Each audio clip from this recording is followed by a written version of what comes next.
Well, Joby's here. Oh, they want me to update that. At least they ask before they do it. Sometimes these software companies just throw the updates at you, and then your computer gets all messed up, and you wonder why, and it's because they did an update, and they didn't ask you. Right. And so Zoom has an update, so I'm letting it update. Letting it update, but it asked first. The worst one is Microsoft. They'll just do it. You just do it, and you come in, and your computer's all screwed up. Apple is so kind and gracious. Hey there, fellow Apple person, you. We just wanted you to know that we have an update available for your computer. I didn't know they did that. Now, you don't have to do anything right now. But if you'd like us to do the update for you, we can do it overnight when you're not using your computer. Would that be okay with you? If not, just kind of let us know whenever you're ready. And so you're quoting. From personal experience, I guess. So. Wow. So, well, anyway, welcome back. And I know you didn't have any fishing tournaments or anything this week, but I know you've got a couple coming up here to wrap up the season. We do. Pecos Valley Bassmasters. Our next tournament is actually this month here in August.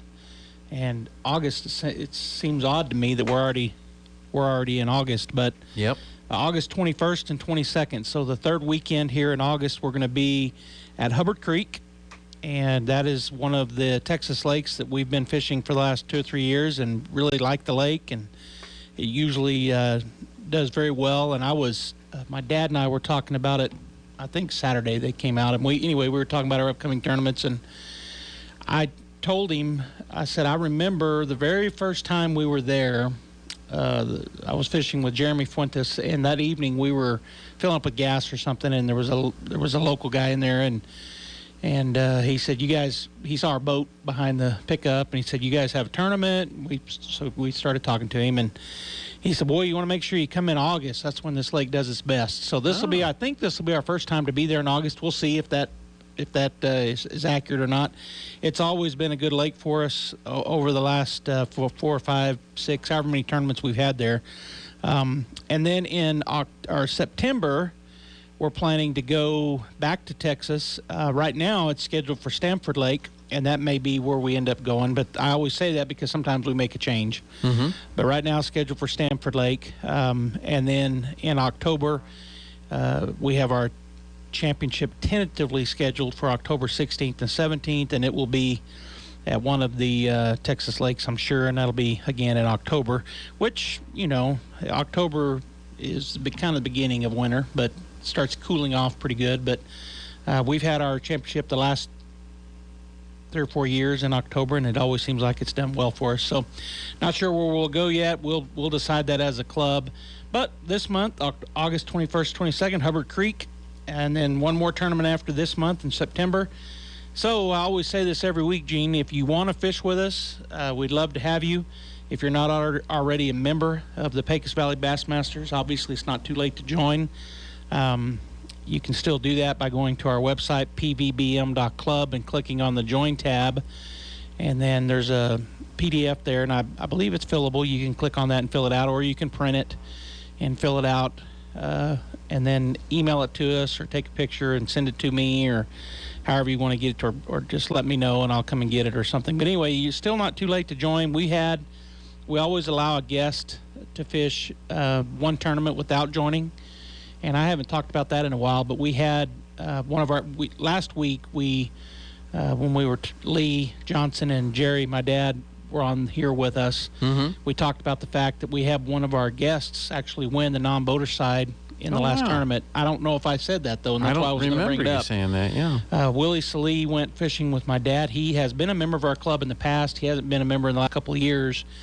And my dad needed a non-boater, and he called Willie, and he said he would go with him. And anyway, Willie ended up winning the non-boater side as a guest. And we, as a club, we made a determination a couple years ago to allow guests to fish without being a member.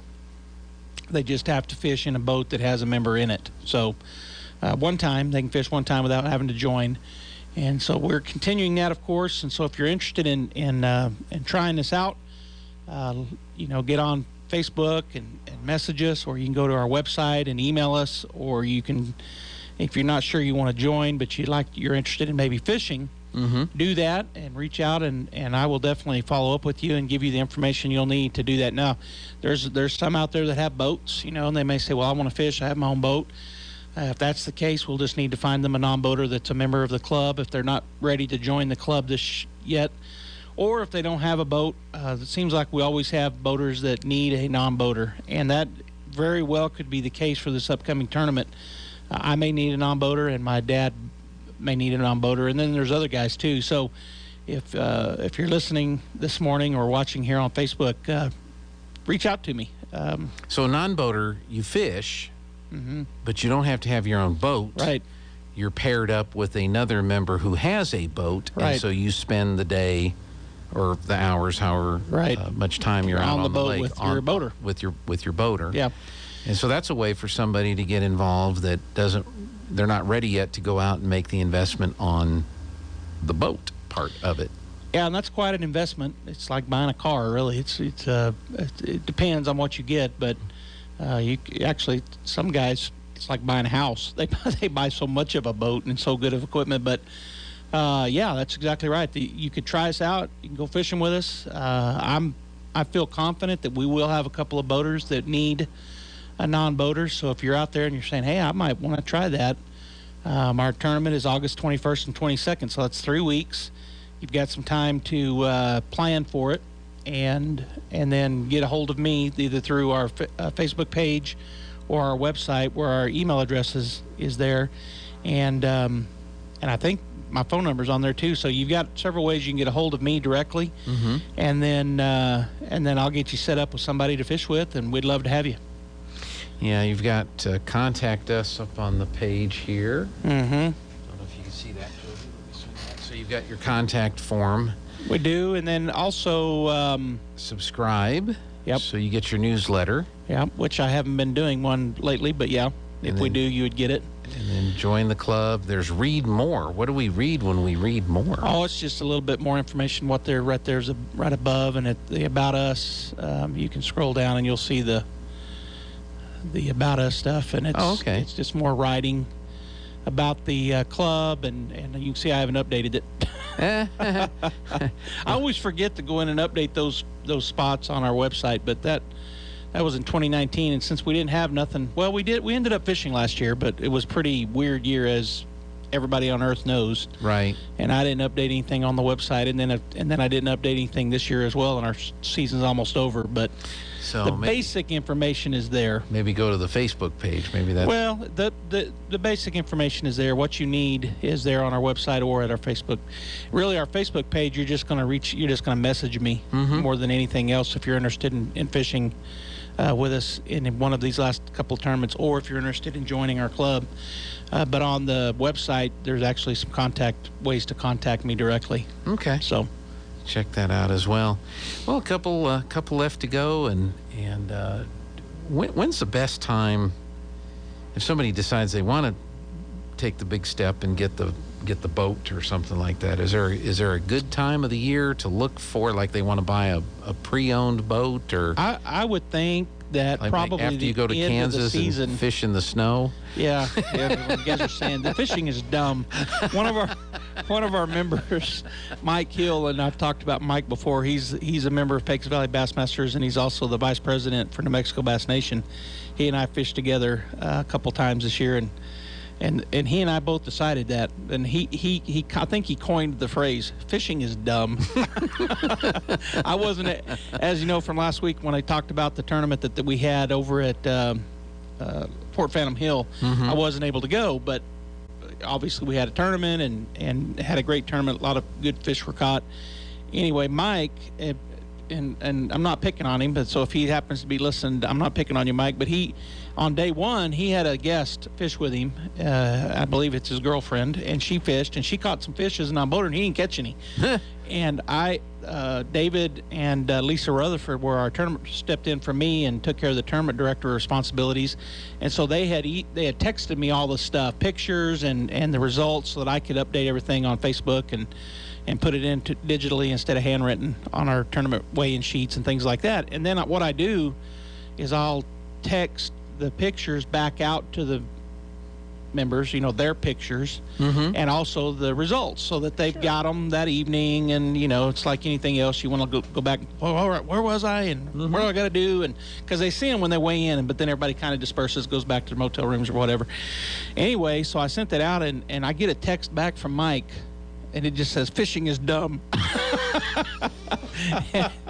And I just laughed, because that's we both said that. We fished together at Ute for the New Mexico Bass Nation, the final two qualifiers, and I've already told everybody here, but that was just probably maybe even worse. I guess it was worse than the Kansas tournament in terms of fish caught. There were so few fish. I mean, the vast majority of the field, both on the boaters and the non-boater side, didn't even catch a keeper fish, not one, in either tournament.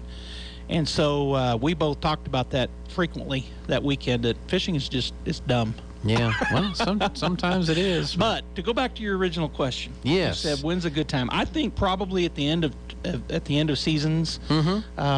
It's just like anything else. People getting ready to sell a boat, or maybe thinking about buying a new one. They're not going to do it typically during a fishing season. And so there's a window there, from around, like if you took ours, for example, from October to January, we're not going to have any tournaments. New Mexico Bass Nation's not having any tournaments. There's that time frame in probably 4 or 5 months there, October through January, February. But I would say in the fall, because there's no demand, so the boats that are for sale, maybe you can negotiate, get a better deal. But then at the beginning of the season, guys that'll try to sell their boat, they're going to want, because they know people are excited and looking for a boat. And so I guess it's just like anything else, try to buy it. It's kind of like buying a car. I've always told people, if you're going to go buy especially from a dealer or a lot, go at the end of the month when they really want to sell another car, and you can usually get some kind of a deal, negotiate a better deal. I was thinking with the shortage of the trucks, new trucks and everything, used trucks have a pretty high value. So you can either say, I've got this bass boat for sale and I'm going to throw in a free pickup. Or maybe you say, I've got this pickup truck for sale, and look, it comes with a free bass boat, and then get a lot for your pickup to make up the difference. Lot for it, yeah. Yeah, that could be possible, I suppose. Could be. So it's an interesting thing. What are some of the things, what do you like about the fishing? What is it about fishing that is most enjoyable to you? Probably number one is the challenge. It's to me, and I think to most anglers, it's very challenging to catch fish. There's a learning curve figuring out where bass are going to be, depending on a lot of things, what's going on in the weather, what's going on with the lake level, what's going on, what time of year it is. So there's a learning curve first. And then secondly, it's a challenge to understand the bite and what that feels like. I've fished with a lot of people that have never bass fished, or that don't ever do it very often, and they won't, and the bass are really biting. I'll use this example. I'm catching a fish every other cast, and they just get so frustrated because they think they're doing the same thing I'm doing. Right. They're throwing the same bait, and they're not getting any fish. And so, I'm trying to help them, and because I had to do the same thing when I learned how to feel the bite, what a bite will feel like, because a lot of times that's what happens. They don't know they're getting bit. So a fish will pick it up and then they'll just drop it. And if you don't feel it, and there's a touch, and I've shared this with you before, Gene, it's kind of like golf. Golf is one of those sports that pretty much anybody can do, Pretty much, yeah. Pretty much anybody can go get on a golf cart or walk and swing a club. Any age, very old people do it and very young people do it. Yep. Fishing is like that. About anybody can fish, pretty much. I mean, it doesn't take any real athletic skill to fish, but to learn how to do it and to do it properly and to catch them is kind of like the same with golf. I mean, you can go out to the golf course and take some clubs and start hacking away and never, and do terrible. Right. And that's kind of like fishing. So golf I've always likened it to golf in that once you start learning it, once you hit that sweet spot with a club, you want to do it again. Right. And that's how it is with fishing for me. So that's probably the most enjoyable thing, is learning feeling that bite. Now you know if you're throwing a retrieve bait, you're throwing a topwater or a crankbait, something that you throw out there and you just reel back. You know, a lot of times they just hit it, and of course you're reeling it. Mm-hmm. But even then, setting the hook and knowing how to bring them in, let them, you know, there's a lot to it. So that's probably my number one. Second thing is just it's a way for me to relax, even though I'm competitive, and so I want to win that tournament, whatever I'm in, whether there's one guy I'm fishing against or if there's 80. Mm-hmm. You know, I want to win, and so that's probably my second biggest thing. And then the relaxation is probably third, really, because if you're that focused and competitive, you're not really relaxed. You're not really relaxed. I mean, you're pushing, but it does relax me. That's great, and I'm sure other people have similar experiences and similar reasons to do that. It's a way to get away. It's a way to get out on the water and just enjoy nature and all that good stuff. And that's all the part of the relaxation for me. And guys that I fish with will say I'm telling a fib, but I try not to answer my phone. I try to, you know, I just with the things that I'm involved in, I just don't turn it off. I just feel like I can't. So you're out in the lake. It's 7 o'clock in the morning. It's kind of quiet, and then do you hear floating across the lake? Ding, ding, ding, ding. Not usually. I usually hear it right in my pocket at 7 o'clock in the morning on Saturday. And like I said, the guys I fish with would say, yeah, he doesn't try to turn it off, which I'm involved in a lot of different, my work and the type of things I'm involved with. I hate to say this, but require me to listen to my phone 24 hours a day, you know. I understand. So pvbm.club is where you go to join. You can look up the Pecos Valley Bassmasters on Facebook, too. They're their social media as well. And you got 2 tournaments left still to go this year. Plus our championship. Plus the championship. So get signed up if you'd like to learn more. Love to have you. Joby, thank you so much. Appreciate you sitting in today. And we want to say thank you.